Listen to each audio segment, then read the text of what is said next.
ओम श्री गणेशाय नमः। जय श्रीमन्नारायण, जय आदिशक्ति माता। दोस्तों, बैसाख मास महात्म्य कथा अध्याय 16 तक श्रवण कर चुके हैं। आज आइए बैसाख मास महात्म्य कथा अध्याय 17 को श्रवण करते हैं। दोस्तों, बैसाख मास की पुण्य कथा चोर का मोक्ष। दोस्तों, प्राचीन समय की बात है। एक नगर में धर्मदास नामक एक सत्पुरुष रहता था। वह बैसाख मास की स्नान, पूजा, दान आदि नियम पूर्वक करता था और लोगों को भी इस माह का महत्व समझाता था। उसी नगर में दुष्ट चोर भी रहता था, जो हमेशा चोरी, छल, कपट और पापों के कार्यों में लिप्त रहता था। एक दिन वह चोरी करने के बाद नगरवासियों द्वारा पकड़ा गया और मारा गया। उसकी मृत्यु बैसाख मास के दौरान हुई थी। वह किसी पुण्य कार्य में लिप्त नहीं था, परंतु संयोगवश उसने मृत्यु के दिन प्रातः स्नान कर लिया था, क्योंकि वह भागते हुए नदी में कूद गया था।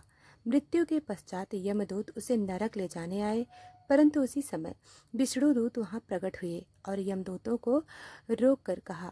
उन्होंने कहा, इस व्यक्ति ने बैसाख मास में प्रातः स्नान किया है कि जो सभी पापों को नाश करने वाला है।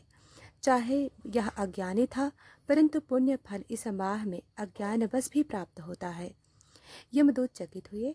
उन्होंने विष्णु दूतों से पूछा कि क्या चोर भी मोक्ष का अधिकारी हो सकता है? तब विष्णुदूत ने कहा, बैसाख मास में किया गया एकमात्र स्नान भी मोक्ष का द्वार खोल सकता है।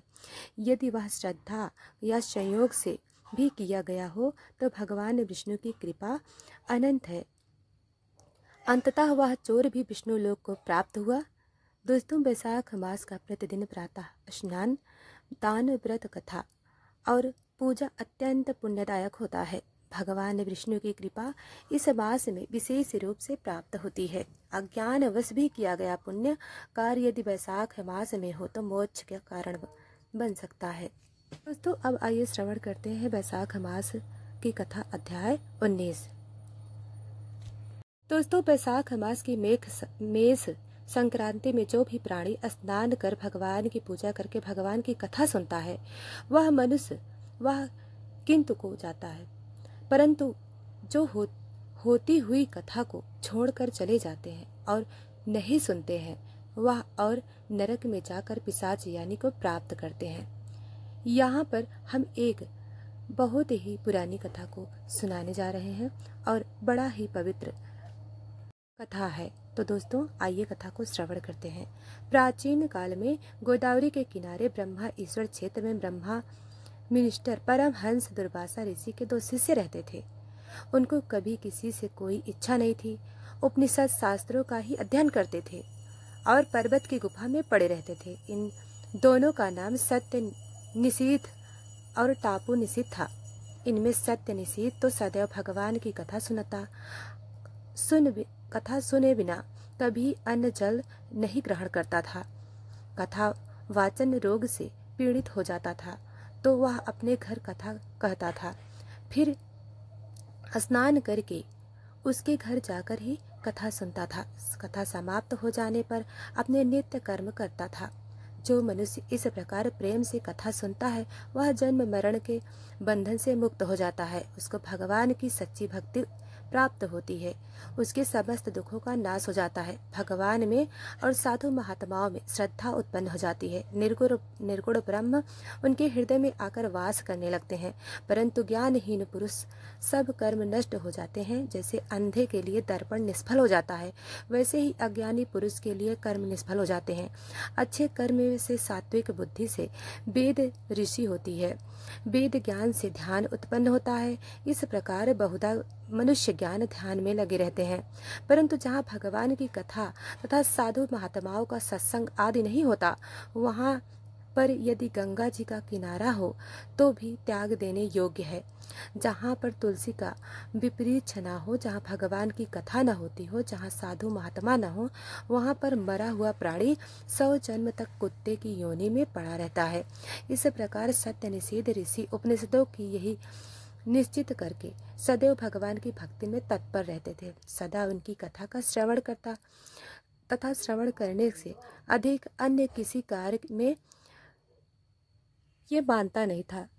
दूसरा जो तपो निश्चित था, वह अत्यंत दुर्ग रही एवं कर्म निष्ठा व ना तो स्वयं कथा सुनता ना सुनाता, अपितु होती कथा को छोड़कर चला जाता था। कहानी पर तप में वाहन ना पद, चाहे श्रोता और वक्त के पास भी वो नहीं जाता था। वह दुर्बुद्धि इस प्रकार अपना समय बिताता रहता था। हरि कथा नहीं कहता, ना ही सुनता। जब वह मृत्यु को प्राप्त हुआ, वह अपने क्रियाकर्मों का विचार करता हुआ भूख और प्यास से दुखी होकर इधर उधर भटकता फिरता, मगर कहानी विश्राम नहीं पाता। उसकी आग के समान तथा जल कल अग्नि के समाज लगता था, एवं फल पुष्प जीव विश्व के समाज लगता था। इस प्रकार वह दुर्बुद्धि कर्मठ सोनसान वन में फिरता रहत, मगर कहानी भी सुख को प्राप्त नहीं होता था। कराची वह सत्य निषिद्ध है भ्रमण करता हुआ उसे तहजीब सी पूरी ये गया। उसने मार्ग में दुख से पीड़ित शून्य करण नमक पिशाच को देखा। वह भूख से आतुर हो बुरी तरह से रो रहा था। उसको देखकर सत्य निषेध खाने लगा कि तुम कौन हो और तुम्हारी यह दशा कैसे हुई? अब तुमको दुख नहीं होगा। सत्य निषेध के ऐसे वचन सुनकर अत्यंत व्याकुलता से वह खाने लगा।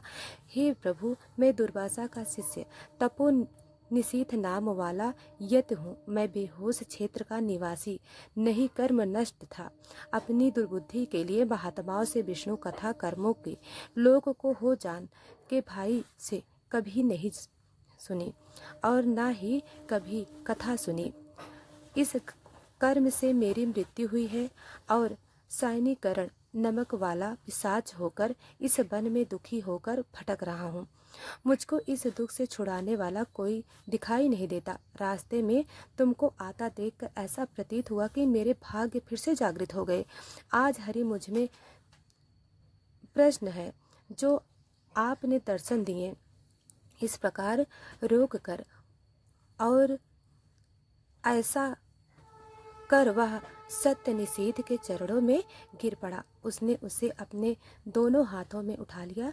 बैसाख मास महात्म सुनने को जो फल प्राप्त होता है वह उसे दे दिया, जिससे उसके सब पाप नष्ट हो गए।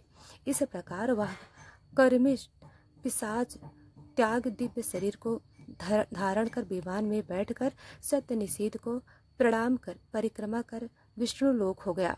तब वो सत्य निषेध जी ब्रजंसीपुरी को चले गए। सुखदेव जी खाने लगे कि जहाँ सुख फल देने वाले भगवान विष्णु की कथा होती है वहाँ निवासियों के हाथ में मुक्ति रहती है, इसमें कोई संदेह नहीं है। यात्रा तब हाथी पुण्य सुबह विष्णु कथा। इस प्रकार अध्याय पूरा हुआ।